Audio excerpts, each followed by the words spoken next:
placer de tener a Hernando Obri para su columna habitual aquí en La Trinchera. Amigo, querido, cada día más tupida esa barba, ¿eh? ¿Cómo está, Gustavo? Y pasa que ahora empezó el fresco de vuelta, entonces Hay que hay que enfrentarse, hay que aclimatarse. En lugar de aclimatarse. una bufanda, no está muy bien, está muy bien ¿Cómo un estamos con la abrigo. energía? ¿Estamos mejor? ¿Ya está todo restablecido? Mira, recién los escuchaba hablar de las tarjetas que tienen Sí. encima y le digo, mejor lleven efectivo porque los agarra el apagón que nos agarró a nosotros Qué y se desesperante, van a ¿no? dar cuenta de la importancia que tiene un billete en el bolsillo, Seguro, seguro. porque no podés hacer absolutamente nada con todas esas tarjetas que tenés. Uno se da cuenta ahí lo Lo que vale, ¿eh? físico es importante, ¿no? Sí, No, sí. Pues es que la me gente llamaba la podría atención. tomarte un taxi Claro, o no, no puedes hacer comprar nada. un sándwich o lo que fuera solamente en efectivo. Sí, sí. Claro, y nadie maneja en España efectivo hace rato, digamos, no existe la plata. No, no, es difícil. O sea, hay gente que lo tiene, pero en general es todo electrónico. Y ni siquiera muchas veces en las tarjetas físicas. Claro. Llevas las electrónicas todas en el celular, pero cuando se corta la Terrible. luz, nada de eso sirve. Y Ayer es ya un estuviste hablando problema inmenso. de este tema, pero digo, pasan las horas. ¿Hay hoy por hoy un panorama más claro de por qué arrancó todo esto? ¿Algo más claro que ayer No, todavía? Nada, Todavía no se sabe. seguimos sin no. saberlo. Eso Acá, es de acaban de locos, ¿eh? decir que va a llevar meses, posiblemente saberlo. Eh, pero todo hace pensar que fue un tema de un pico de oferta Mm. de energías renovables en la zona sur del país que hizo saltar el sistema. Parecido a lo que nos pasó cuando se cayó la línea de Yacyretá aquel Día del Sí, Padre. sí, señor, ¿te acordás? Ayer lo hablábamos con Raulo, Sí, sí. y posiblemente sea eso que hizo saltar en cadena el sistema. Se Todavía llegaron, no hay ahora, en ningún algún dato. punto, no sé si te causa risa, cuando estás ahí en esa tabla de surf ante el problema, no, nada te causa risa. Pero yo llegué a escuchar teorías de la atmósfera, de, no sé, de problema de lo marciano, que nos estaban Sí, invadiendo, ¿no? De todo, se llegó a sí. decir cualquier barbaridad. Sí, sí, y ciberataques, Señor. de todo. O sea, el problema es que cuando pasa algo anormal en un país, empezás a hacer todo tipo de conjeturas y Claro. cualquiera puede venir bien. La del ciberataque está siempre buena, porque Buenísima si, también. Claro, bueno, un hacker nos hackeó la claro, claro, línea, claro. se metió y nos tiró Claro. toda la red de... O Hermoso. sea, es ciencia ficción, pero no es ciencia ficción, sabemos que puede llegar a pasar. Exacto. Vos Pero tirás bueno, la de ciberataque, afortunadamente no fue. tirás la de ciberataque y dejás que la opinión pública esté hablando un día de eso y te permite a vos seguir viendo qué pasó realmente. Yo creo que también a veces lo utilizan por ese lado, ¿no? Sí, o sea, la tirás como opción para Claro. descartarla, porque la primera que te van a preguntar, vuelvo, cuando no pasa algo muy claro, por ejemplo, como el caso que pasó en Yacyretá, que se sabía que se había Claro. caído una línea, entonces ya está, tenés el culpable enseguida. Acá no saben porque no se cayó ninguna línea, o sea, no hay nada visible que Claro. uno diga, bueno, pasó esto y esto lo desencadenó. Tienen que empezar a investigar, lo están haciendo. Hay una pelea muy grande, algunos dicen que es culpa también de que esto pasó, de que desconectaron buena parte de las centrales atómicas, entonces si hubieran estado no hubiera pasado. Mm. Bueno, ahora se están peleando los verdes que quieren eliminar las centrales atómicas, los que dicen no sean locos, manténganlas porque es energía base que sirve constantemente. Bueno, hay una pelea muy grande que se metió en medio de toda esta cuestión de por qué nos quedamos a oscuras. En mi caso, 11 horas en casa, hay gente que pasó más todavía, Mm. más horas, y por ahora no hay ninguna explicación certera de lo que ocurrió. Amigo, yendo a lo tuyo diario, ¿por dónde nos vas a hacer pasear y imaginarnos que estamos ahí? Ujú. Vamos a pasar por un destino exótico, A ver, donde en general no mucha gente suele ir, pero que vale la pena darse una visita por la zona. a Es ver. la ciudad de Mascate, o Muscat, también Buscar. como la conocen, la capital del sultanato de Omán. Oman, mire usted. Los ubico, Golfo Pérsico, Sí, al final, a la desembocadura ya del Golfo Pérsico, frente a Irán, también junto a Arabia Saudita y a Yemen, tiene fronteras por varios lados. Esta ciudad se convirtió históricamente en un centro logístico muy importante, porque era la desembocadura del estrecho. Y todos sabemos que quien maneja la desembocadura del estrecho controla el ingreso de los barcos especialmente hacia el Golfo Pérsico. Claro. Entonces, este lugar se transformó en una fortaleza importante para cuidar y manejar el acceso. Por eso, siglo XV, siglo XVI, los españoles y portugueses controlaban este lugar, que eran en ese momento los reyes, ¿no? del comercio mundial. Entonces, la ciudad fue creciendo y siempre se mantuvo muy activa en base a lo que es su importancia logística, ¿no? Esos lugares importantes, el estrecho de Gibraltar, ¿no? el estrecho de Magallanes, el canal de Panamá, canal de Suez, son esos lugares donde el comercio del mundo, los barcos pasan siempre. Y recordemos, desde la antigüedad siempre se movió muchísimo toda esta zona, y esto hace que Omán haya florecido muchísimo, más allá de también sus riquezas petroleras, que la llevaron luego a convertirse en un sultanato muy rico. Hay un dato que es interesante de este lugar. Su principal producto es el incienso. El incienso. Exacto. Al punto que hay un monumento al incienso. ¿Sí?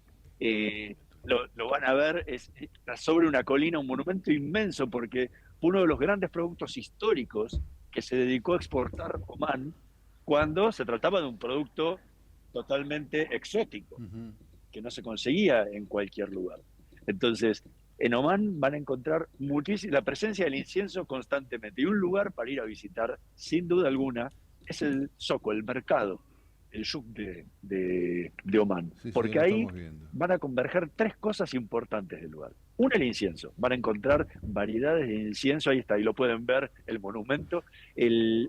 Van a encontrar muchísimos locales que venden tipos de incienso, con aromas diferentes para los que les gusta. Te voy a decir una pavada que vos me vas a retar, capaz que me decís, no, Gustavo, estás diciendo pavada.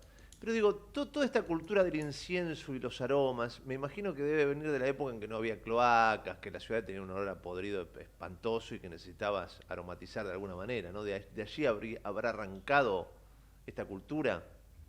Posiblemente, por eso también mucho en las ceremonias se utiliza el incienso, porque a mucha gente aglomerada necesitabas aromatizar, ¿no? Claro. Y después quedó ya como tradición, claro, ¿no? en todos los cultos. Pero aparte en este mercado para encontrar otra cosa muy interesante, que son telas. Son muy famosas por las telas, por las alfombras, por las grandes alfombras que se utilizan, y también por el mercado va mucho Alibaba por ahí, ¿no? Sí, busca. Exacto. Bueno, vamos a la península arábiga. Pasan volando. Claro, por eso. Claro. Y encuentran ahí también el zoco del oro. O sea, con locales que venden oro ahí como si fuera, ahí está el zoco, y uno va y ve oro así por todos lados, y uno acá en Buenos Aires está acostumbrado a que el oro es algo muy restrictivo, está en la muy calle Libertad, selecto, nada más. y ahí lo venden como si fuera pan caliente.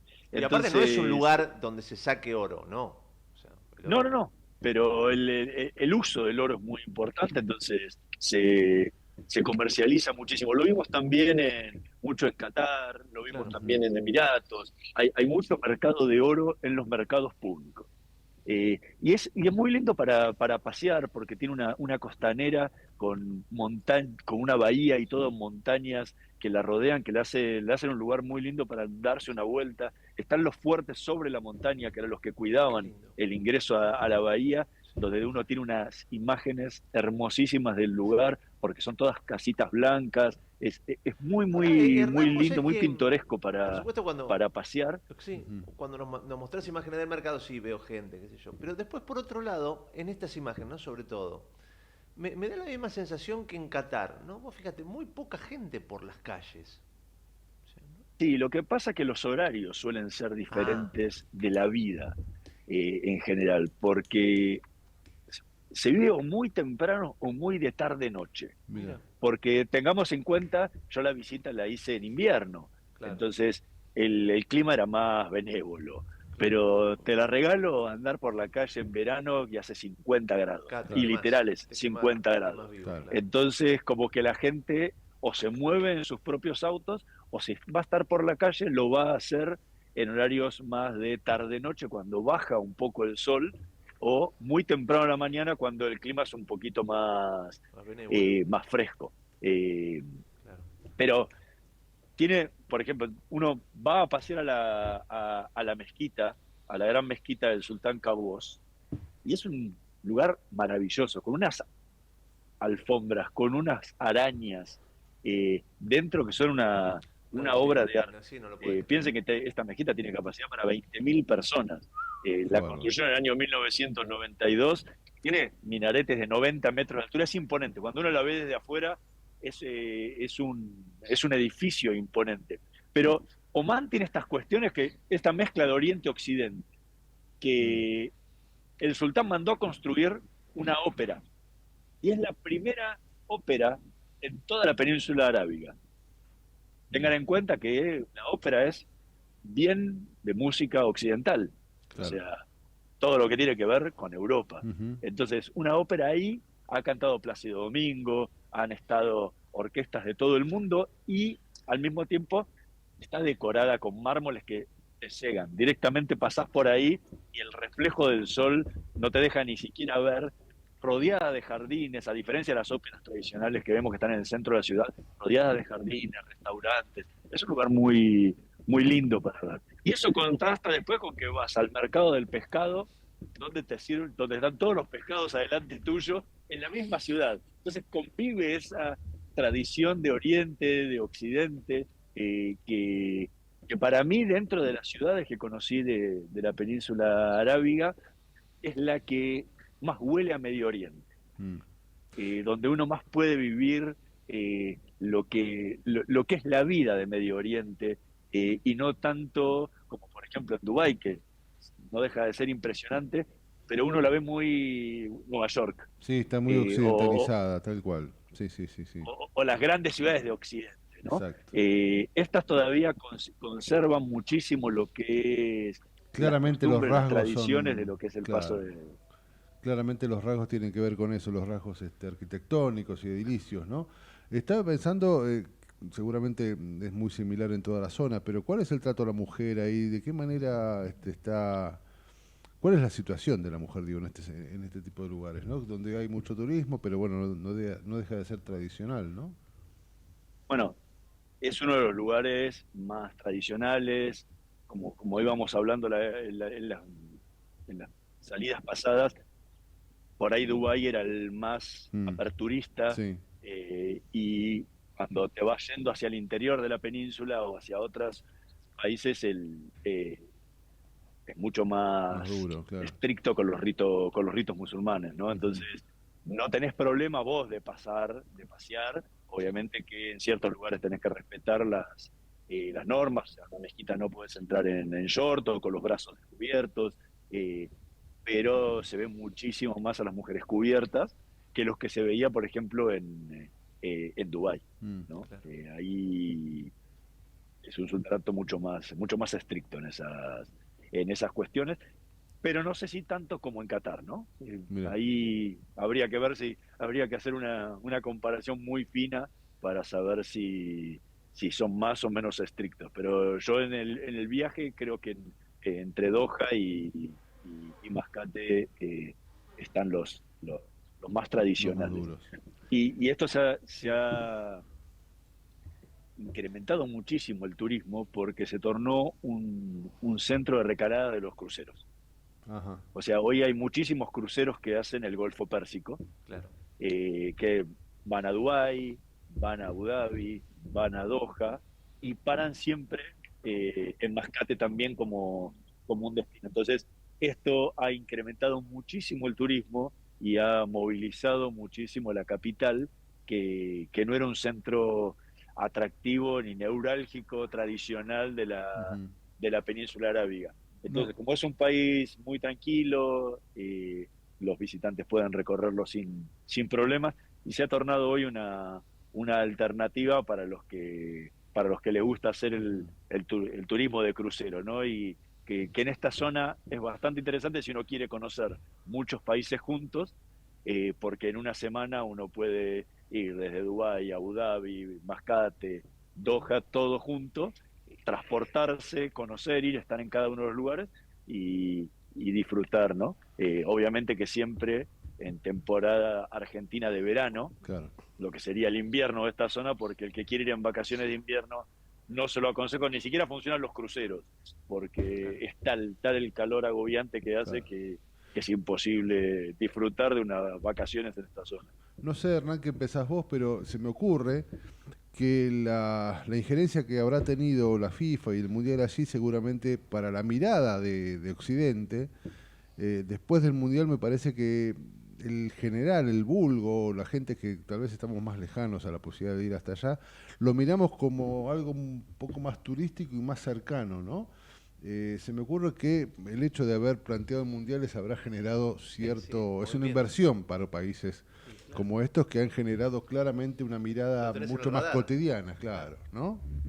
Bueno, es una de las grandes herramientas que hizo uso, por ejemplo, Dubái, también lo hizo Abu Dhabi Mm, con el Gran Premio Fórmula 1, sí, sí, lo del mundial, Qatar lo está explotando como loco en lo que tiene que ver, obviamente, luego del Mundial, con otros eventos deportivos también. O sea, el turismo, estos grandes eventos lo que hacen es llevar a la gente.